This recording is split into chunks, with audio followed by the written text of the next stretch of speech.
यह जानू तू हमारा घरे महते यह जानू तू हमारा घरे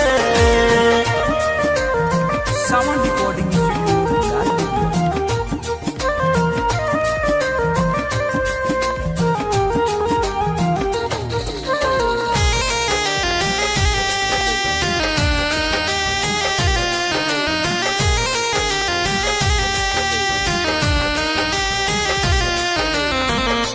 के वाला पीक पकारा गइल बाटे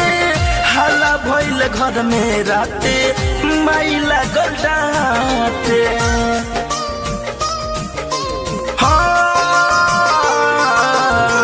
पर के वाला पीक पकारा गइल बाटे हला भइल घर में राते मैला गलडाटे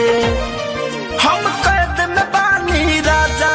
हमरा के अब तू भूला जा हो हम कैद में बानी राजा हमरा के अब तू भूला जा तोरा नाम से मोरा भाई जारे महते आई सोना तू हमारा घरे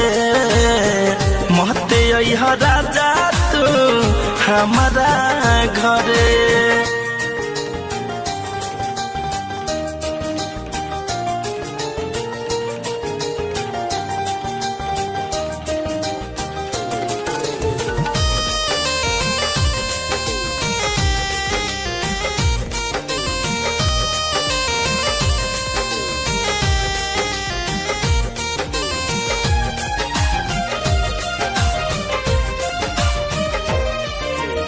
धरे कंधनंजय बात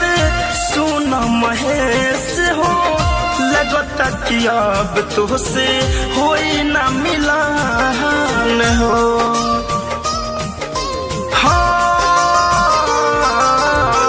धरे कंधनंजय बात सुन राकेश हो लगता कि अब तुझसे होई ना मिलन हो